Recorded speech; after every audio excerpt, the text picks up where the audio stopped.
Okay, so Bishambar is the bridegroom, okay, that has been uh, selected by Bholi's family, parents. Now, let's see whether the marriage takes place or there is some interruption in the marriage. So, Bishambar came down to Bholi's place for the marriage purpose. When the time for exchanging garlands came, at that time, Bholi had to unveil, okay, her face, and at that time, all the pock marks that were visible on Bholi's face could come to surface, and as a result of which, Bishambar became suddenly annoyed. Yes, and now let's see how Bishambar reacts. How Bishambar reacts. Then go to chair. Go to chair. Ready? Okay, so now let's see how Bishambar reacts now. Okay, see, Bishambar raised the garland to place it round the bride's neck, but before he could do so, Bholi's hand struck out like a streak of lightning, and the garland was flung into the fire. She got up and threw away the veil. She said, "Pitaji," said Bholi in a clear, loud voice, and her father, mother, sisters, brothers, relations, and neighbors were startled to hear her speak without even the slightest stammer. Okay, even Bholi became angry when Bishambar reacted in this manner. So she addressed her father, "Pitaji, take back your money. I am not going to marry this man." Okay.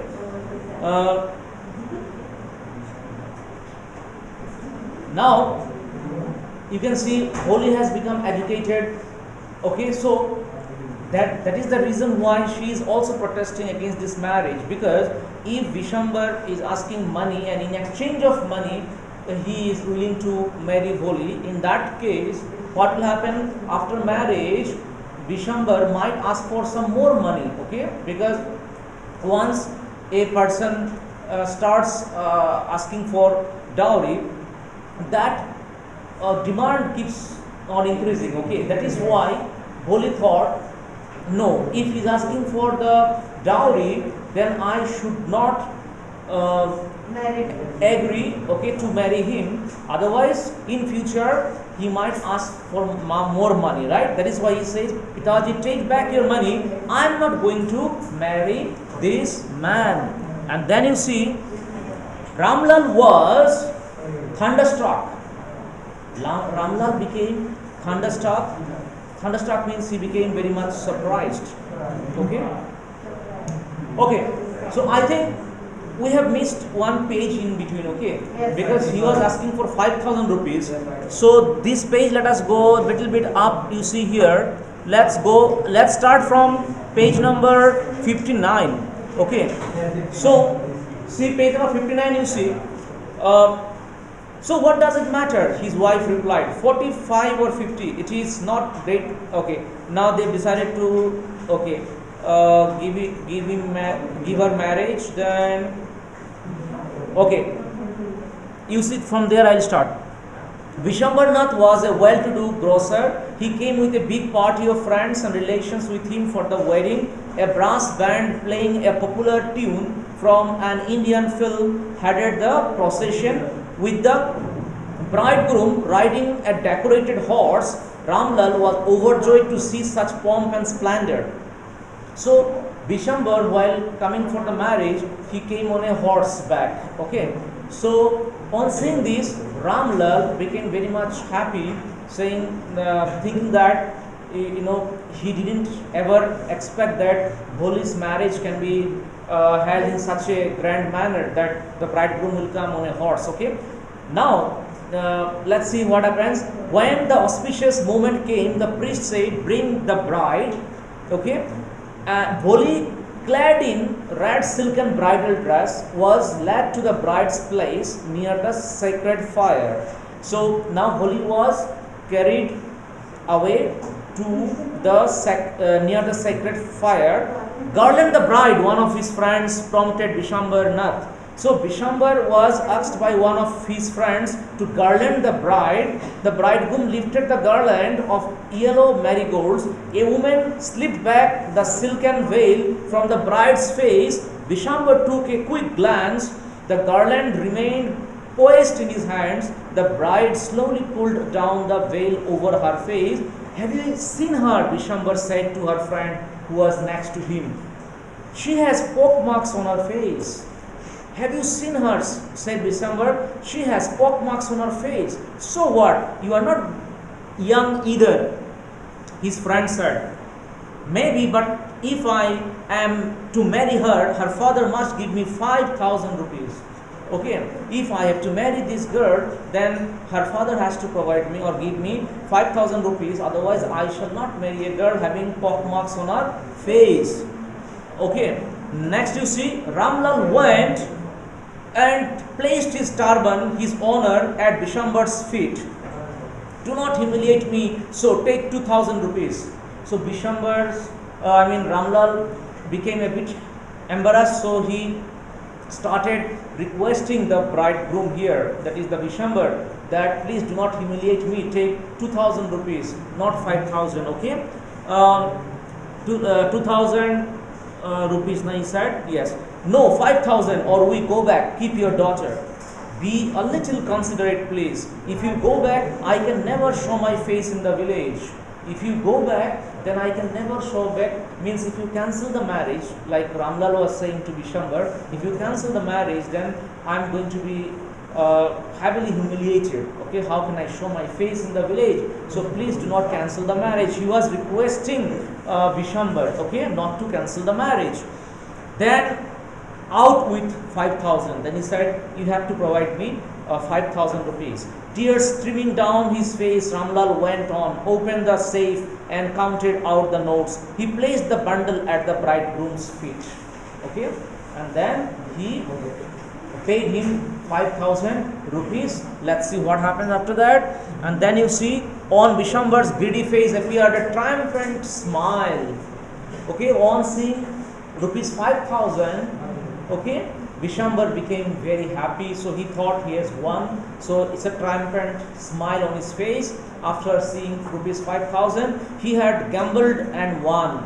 He was gambling with Ramlal's daughter and he has won the gamble. He has got 5,000 rupees.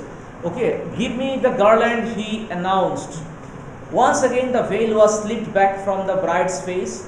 Okay, this for the second time the veil was slipped back from her face, but this time her eyes were not downcast. This time her eyes were not shy. Okay, her eyes were not shy this time. Now she will protest. That is why her eyes were not shy this time. Okay, you see, she was looking up, looking straight at her prospective husband. Prospective means upcoming. Okay, prospective means upcoming, who is going to be her husband. So she looked at her prospective husband. She looked straight at her prospective husband, and in her eyes there was neither anger nor hate, only cold contempt. Cold contempt here refers to contempt refers to hatred, okay, and cold refers to she did not show it, okay. She remained cool, but was having a lot of hatred inside, even though she did not express it. Okay, that is why it's called cold contempt.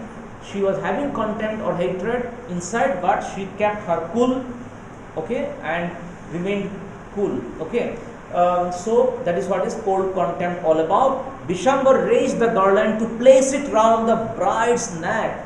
Now that Bishambar got 5,000 rupees from Ramlal, Bishambar was interested for the marriage, and he was about to place the garland round Bholi's neck. At that time, see how Bholi reacts. Okay, at that time, how she reacts. But before he could do so, Bholi's hand struck out like a streak of lightning.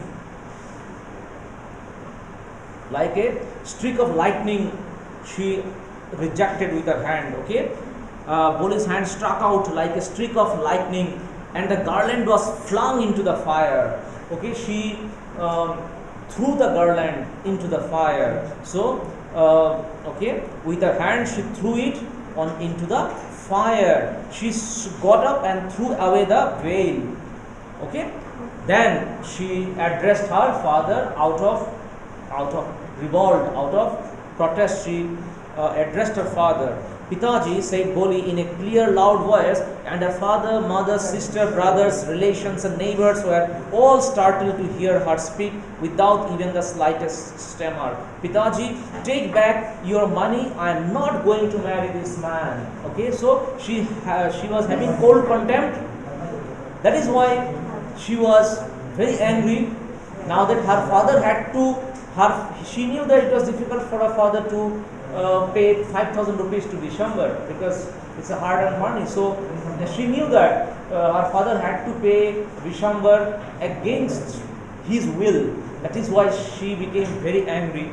Okay, that is why out of protest against December's dowry, she called out to her father saying, take back your money. I'm not going to marry this man. I'm not going to marry this man. Take back your money. Next you see, Ramlal was thunderstruck. Ramlal became absolutely shocked. Thunderstruck means shocked.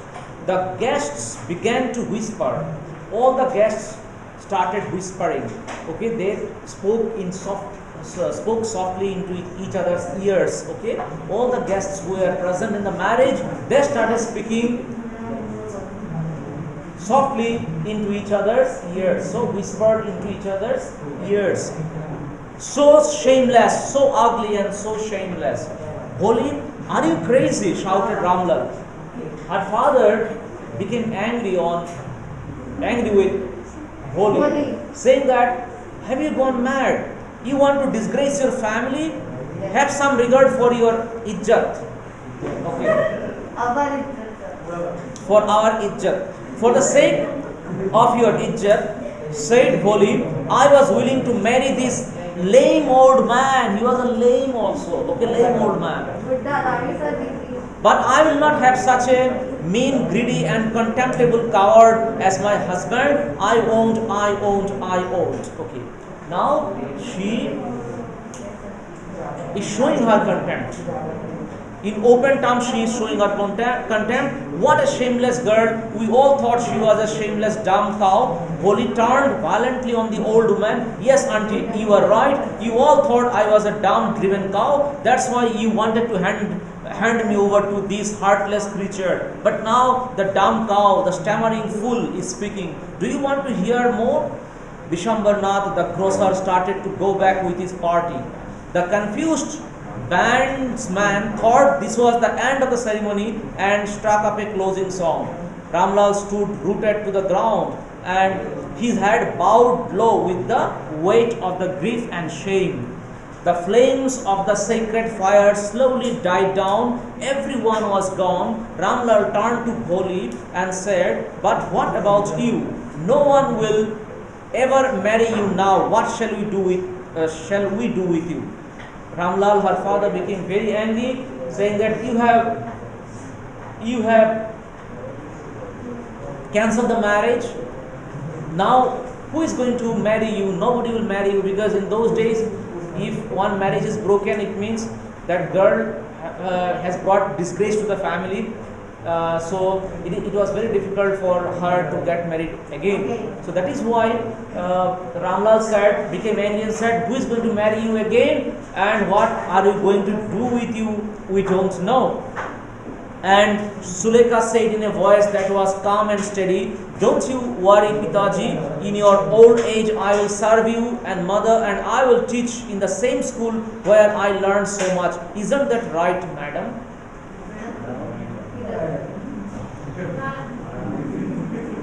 Wait, madam. Understood? Listen. Bholi said, I shall teach in the same school where I have learned, okay, where I have taken my education. So isn't it okay for you? And in your old age, I shall look after you and mother. Okay. Next, and Sulekha said in a voice. Okay. Then teacher had, and her teacher was also present. So madam here refers to her teacher. The teacher had all along stood in a corner watching the drama. Yes, Bholi, of course, she replied, and in her smiling eyes was the light of a deep satisfaction that an artist feel the completion of her masterpiece. Okay.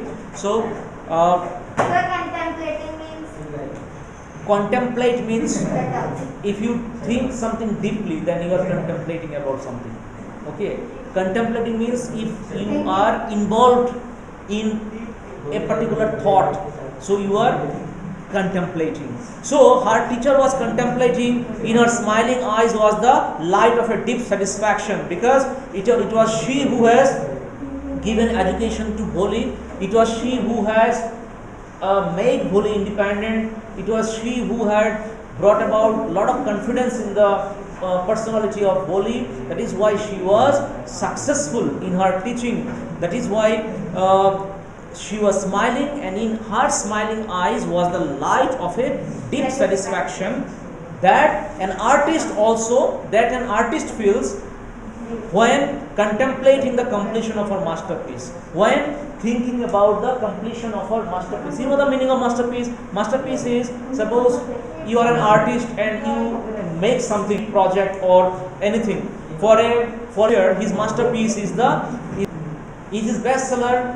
His bestseller will be his masterpiece. Book that wins the work of art can be a masterpiece. Understood? So when an artist thinks about completion of his masterpiece, the satisfaction that he gets inside is the same satisfaction that Bholi's madam, that is teacher, was getting for bringing about a change in the personality of Bholi, for bringing about confidence in her personality, for contributing to her education, for making her become independent. Okay, so her teacher, that is why she was smiling very, very peaceful manner. Okay, so this is how this lesson comes to an end, and we come to know that it's the education that brings about all the happiness in the world. It is the education that is responsible for eradicating all kinds of social evils like untouchability, okay, like caste system, dowry, okay, like any kind of superstition. Everything can be brought forward. Even your bad looks, even your ill health, everything can be ignored when you have education, because at that time people will respect you, people will honor you, you shall become financially independent. So it's the education that can only bring about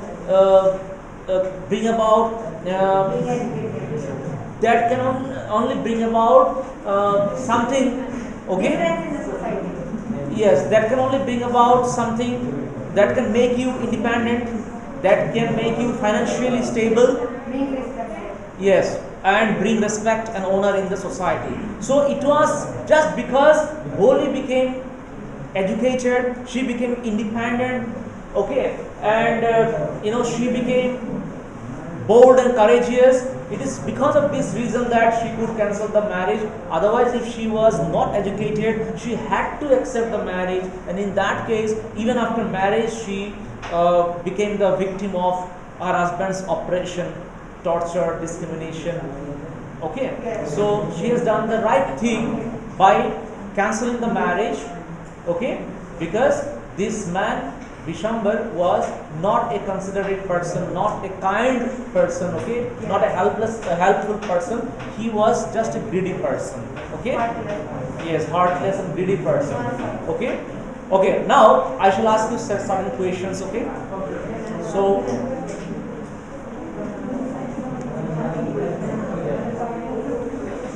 okay, thank you, dear students. We shall wind up here today. We have finished the lesson. Okay, so please go through the summary from my website of this lesson, and then write down the NCERT question answers. Okay, thank you. I am winding up here.